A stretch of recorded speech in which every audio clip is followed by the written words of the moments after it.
Bonjour à tous et dans cette nouvelle vidéo, nous allons introduire la régression linéaire simple. On va s'arrêter sur la régression linéaire simple pour bien la comprendre. Dans une future vidéo, on pourra étendre aux régressions linéaires multiples. Donc c'est parti. Pour commencer, qu'est-ce qu'un modèle linéaire? Un modèle linéaire simple, une transformation linéaire simple. Eh bien, ça va être tout simplement quand on a deux variables, y et x, et qu'on peut en exprimer une en fonction d'une autre, mais pas de n'importe quelle manière, en la pondérant avec un certain coefficient, ici noté bêta. Donc, par exemple, on peut exprimer le prix d'une maison en fonction de sa surface. Donc, exemple, le prix de la maison en y va être égal à sa surface fois quelque chose.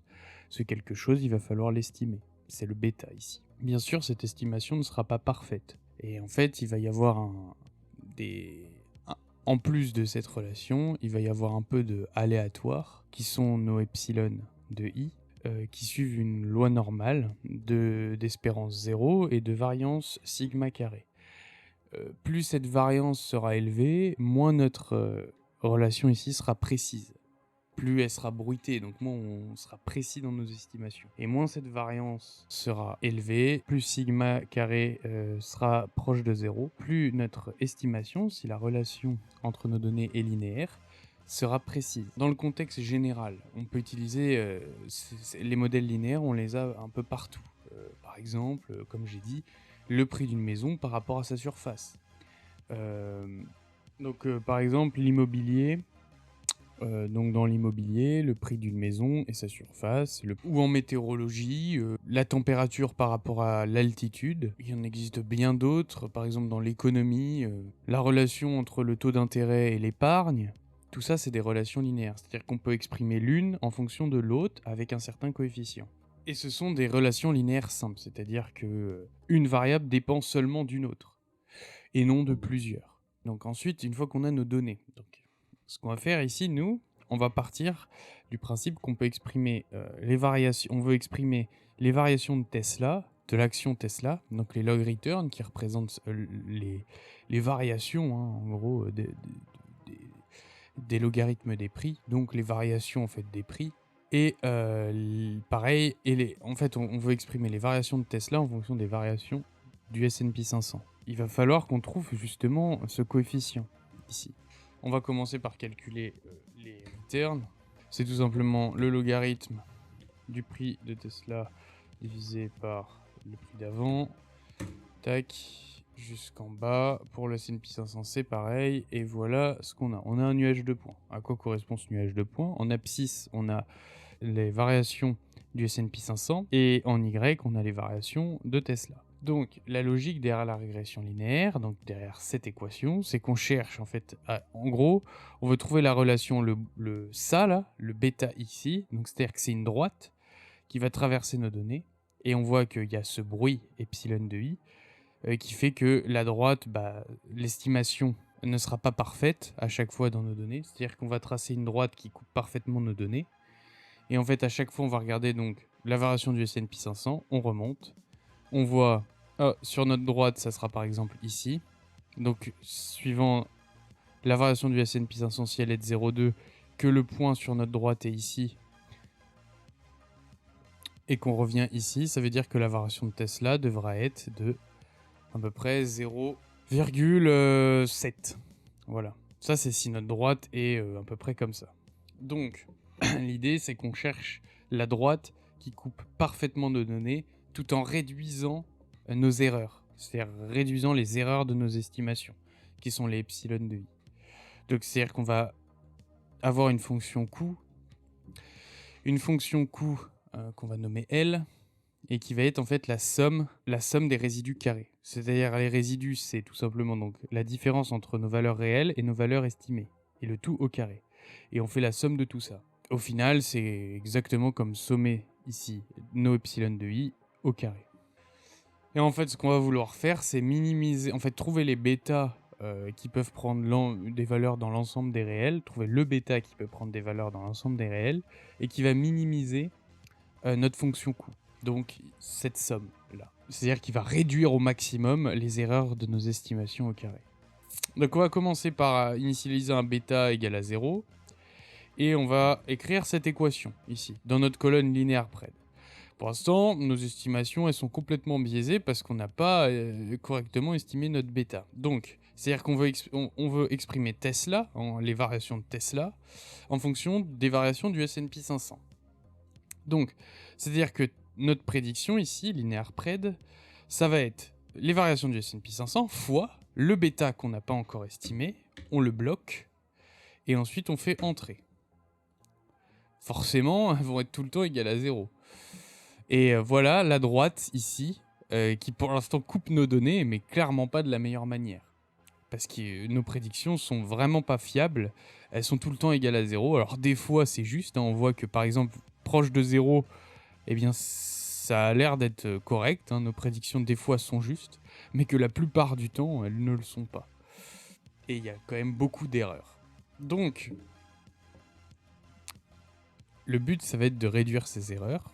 Donc on va calculer nos epsilon ici, qui sont en fait, si dans notre équation, si on fait passer, donc en soustrayant des deux côtés bêta xi, on aura l'équation qui nous donne les résidus, c'est-à-dire ça, ici. Donc on va recopier le yi moins bêta xi. Yi, c'est nos valeurs réelles, donc les valeurs des variations de Tesla, moins les variations du S&P 500, fois notre bêta. Mais on l'a déjà calculé, donc on va juste mettre moins nos linéaires pred.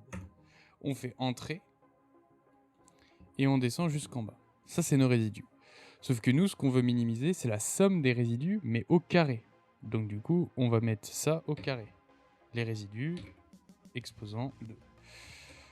Voilà, et on descend jusqu'en bas. Et ensuite, on fait la somme. OLS pour Ordinary Least Square. Et donc, en français, c'est la technique des moindres carrés ordinaires qui est utilisée. C'est-à-dire qu'on va, on va chercher la droite qui coupe nos données en minimisant au maximum les erreurs de nos prédictions au carré, en gros. Et c'est ça qu'on cherche à faire. Donc, dans OLS, on va marquer somme des résidus carrés, entrée, ce qui nous donne quelque chose du genre.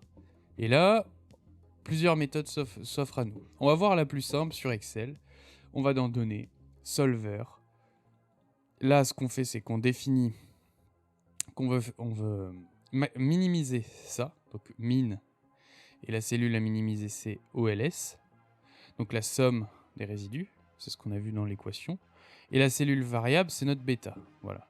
Notre bêta, on sait, on l'a vu, qui peut prendre des valeurs dans l'ensemble des réels. Donc on peut enlever les contraintes non négatives et on met le truc simple GRG non linéaire. On fait résoudre et bam, on a un résultat. On voit que là, notre droite, déjà, elle est beaucoup plus dans le sens de ce qu'on peut observer dans notre nuage de points. C'est-à-dire que dans notre nuage de points, on voit que souvent, quand le S&P 500 est très faible, les variations du S&P 500 sont très faibles, c'est-à-dire qu'il baisse beaucoup. Tesla va aussi avoir tendance à baisser beaucoup. Et quand les variations du S&P 500 sont élevées, les variations de Tesla vont aussi avoir tendance à être élevées. Et ce qui se passe, c'est que on a une droite qui passe beaucoup plus au milieu de nos données et les erreurs des prédictions ici sont beaucoup plus fiables. Sont beaucoup moins élevées que quand on avait un bêta naïf. Donc ça, c'est la méthode numérique avec le solver Excel. Maintenant, ce qu'on va voir, c'est deux autres méthodes. Les deux autres méthodes, la méthode analytique et la méthode numérique. Mais numérique à la main.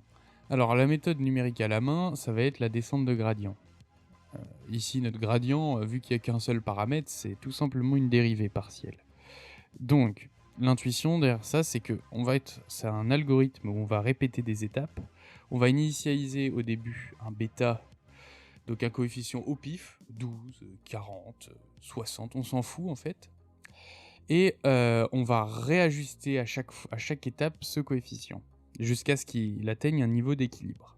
Le mieux, c'est qu'on l'implémente directement, et comme ça, on va pouvoir voir l'intuition derrière. Donc, dans un premier temps, on va calculer la relation linéaire. Les variations de Tesla sont égales à S&P 500 fois notre bêta. Le S&P 500 ici, on ne veut pas le bloquer. On veut pas qu'il bouge comme ça, mais on veut qu'il bouge comme ça. Donc, on fait $. Sur le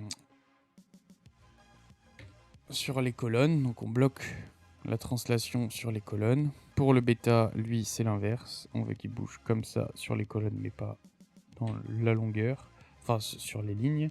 Donc on bloque comme ça. Ensuite, on descend jusqu'en bas. Et on a notre relation avec un bêta naïf égal à 12.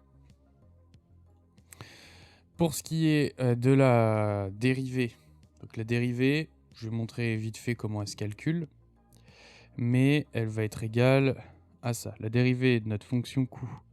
Donc je rappelle ça, la dérivée de ça, par rapport à notre bêta. Donc comment varie notre fonction coût par rapport à notre paramètre, c'est ça. C'est-à-dire que quand on fait varier notre paramètre, bêta, d'un pas positif et infinitésimal, notre fonction coût va varier proportionnellement à notre variation infinitésimale de cette valeur-là.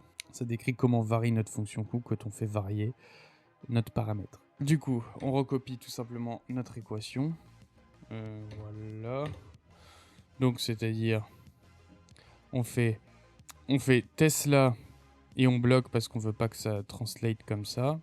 Moins notre bêta ici. On veut pas qu'il bouge dans ce sens-là, mais qu'il bouge dans ce sens-là. Donc on bloque les lignes. Ici, on bloque les colonnes du S&P 500. C'est-à-dire que là, on calcule nos résidus, en fait, fois xi. Donc nos variations du S&P 500. Et ensuite, on fait la somme de tout ça. On voit que pour un bêta égal à 12, la dérivée est positive. Quand on va augmenter notre bêta un petit peu, notre fonction coût va augmenter. Sauf que nous, ce qu'on veut, c'est la réduire, en fait. C'est pas l'augmenter. Donc, il faut qu'on aille dans le sens inverse de notre dérivée. Donc, c'est-à-dire qu'on enlève, pour faire baisser bêta, pour faire baisser notre fonction coût, il faut faire baisser bêta, ici. Donc, en fait, la logique, c'est que notre nouveau bêta va être égal à ça, là. À bêta, à notre ancien bêta, moins un paramètre alpha, qui est notre pas d'apprentissage, fois notre dérivée partielle de L par rapport à B, à bêta. C'est ce qu'on fait ici. On prend l'ancien bêta et on lui soustrait notre pas d'apprentissage, ici alpha, donc là, fois notre dérivée partielle qu'on a calculée ici.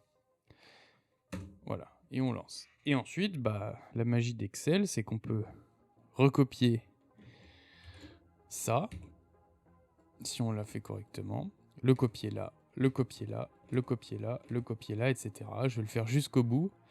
En fait, voilà. Et à chaque fois, on voit que notre bêta, bam. Mince. Notre bêta, en fait, il converge. Là, il a déjà convergé, mais je vais le faire jusqu'au bout. Et voilà. Et donc, qu'est-ce qu'on voit ? Que dans un premier temps, notre bêta était égal à 12. Donc, on est arrivé... Qu'est-ce qu'on a fait ? On l'a réduit. On l'a réduit beaucoup trop. Donc, du coup, notre dérivée, elle est devenue négative. C'est-à-dire que maintenant, il faudrait, pour réduire notre fonction coût, il faudrait maintenant augmenter notre bêta, alors que là, il aurait fallu le réduire. Donc c'est ce qu'on fait, on l'augmente. Sauf que là, elle redevient trop élevée. Donc du coup, il faut maintenant le rediminuer, mais un peu moins, etc. Donc là, on le rediminue, mais un peu moins. Hop, il devient 1,86. Maintenant, il faut le réaugmenter, mais un tout petit peu. Hop, et après, on voit que ça converge, ça augmente un tout petit peu, encore un peu moins, etc. Et on fait comme ça jusqu'à arriver au bêta très proche de ce qu'on a pu calculer ici avec Excel, le solver. Voilà. Donc ça, c'est la deuxième manière en fait de faire, c'est à la main, juste from scratch, en suivant cette équation de la descente de gradient, on peut recalculer le bêta numériquement. Et la dernière méthode, c'est qu'on verra ici, c'est la méthode analytique. C'est tout simple en fait. On a juste, vu qu'il n'y a qu'une seule... on a juste à trouver en fait quand s'annule notre dérivée partielle par rapport à bêta. Donc quand est-ce qu'elle est égale à 0. Et en fait, on trouve à la fin que bêta va être égal à cette équation-là.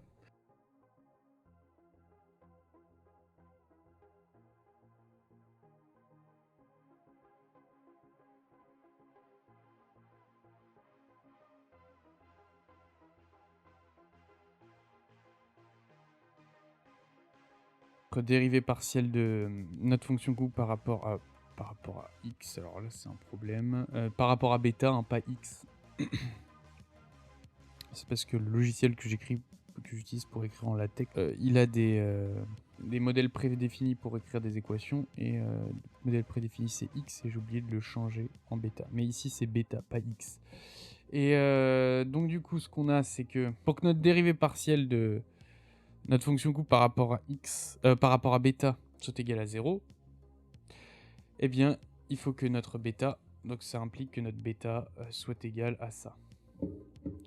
Voilà. Et donc si on peut le calculer avec une formule bien définie. C'est ce qu'on va faire ici. Notre formule bien définie, c'est tout simplement la somme. C'est la somme des produits de Tesla, des variations de Tesla par rapport aux variations du S&P 500. Alors il y a un problème là, tac, il faut mettre point virgule. Les variations de Tesla par rapport au S&P 500. Et on divise tout ça par la somme des carrés des variations du S&P 500. On fait entrer et on voit qu'on a un bêta qui est exactement le même qu'on a calculé numériquement avec Excel et qui est très proche de celui qu'on a calculé ici. Si on continue à faire 20, etc., on ira encore plus proche de ce qu'on a là, en fait. Si on continue le nombre d'itérations, ça va converger vraiment très proche du bêta qu'on a analytiquement. Voilà comment on calcule le bêta et comment on résout, en fait, comment on trouve le bêta optimal pour faire une régression linéaire. Donc comment on devine en fait la relation qui sous-tend nos données. Et en fait, comment on s'en sert là ? On s'en sert, on regarde, tiens, par exemple, maintenant on a des nouvelles données et on veut savoir quelle va être la variation la plus probable de Tesla en fonction des variations du S&P 500. Imaginons que la variation du S&P 500 soit 0,02, on remonte, et donc la variation de Tesla devrait être à peu près à 0,03. Voilà. À peu près ça. Et ça revient à dire, à tout simplement mettre ici dans notre équation la variation du S&P 500 à la place de x, multiplié par 1,89, et ça nous donne la variation de Tesla. Voilà la régression linéaire. C'est tout simple, c'est tout con, mais ça a vraiment de grosses utilités par la suite. Donc là, c'est la régression linéaire simple, mais après, on peut rajouter des variables. Ça pour la régression linéaire multiple. Et dans un contexte de trading, ça peut être super utile pour faire des prédictions, par exemple. On peut l'utiliser dans plein de choses. On peut essayer de trouver la relation qu'a la variation de taux d'intérêt par rapport aux variations futures d'un actif. On peut essayer de calculer, c'est-à-dire quel doit être le prix pour les relations de co-intégration, par exemple. Quel doit être le prix d'un actif en fonction d'un autre, etc. C'est-à-dire qu'on peut... elle a plein d'applications dans le MEDAF, par exemple, donc c'est pas vraiment ce qu'on vient de faire, mais approximativement. C'est-à-dire exprimer la prime de risque d'un actif en fonction de la prime de risque du marché. Ça, c'est en gros le MEDAF. Ça peut être utile pour les modèles de Fama-French, mais ça, c'est pour la régression multiple. Déjà, ça a une utilité en trading direct, la régression linéaire, pour faire des prédictions d'une variable en fonction d'une autre, ou en fonction de plusieurs, mais dans notre cas, comme je l'ai dit, on a vu la régression linéaire simple, donc avec une seule variable, pour faire vraiment... pour bien comprendre. Mais ça a des applications dans plein d'autres domaines, en physique, en En biologie, en météorologie et d'autres domaines scientifiques en tout genre, ça a vraiment plein d'applications, cette régression linéaire. Et les modèles linéaires, on les trouve un peu partout dans la nature, donc c'est très très utile de connaître ce concept, de connaître cet outil. Ce qu'il faut retenir pour la régression linéaire simple, c'est que on a deux variables, y et x. On a une variable qui dépend de l'autre. En fait, elles ont une relation linéaire entre les deux. Et on veut exprimer, par exemple, y en fonction de x, en multipliant x par quelque chose. Ce quelque chose, c'est le bêta. L'idée derrière ça, c'est qu'en abscisse x, en ordonnée y, ça nous donne un nuage de points. Ce nuage de points, on voit qu'il y a une tendance à ce qu'il y a une sorte de relation linéaire.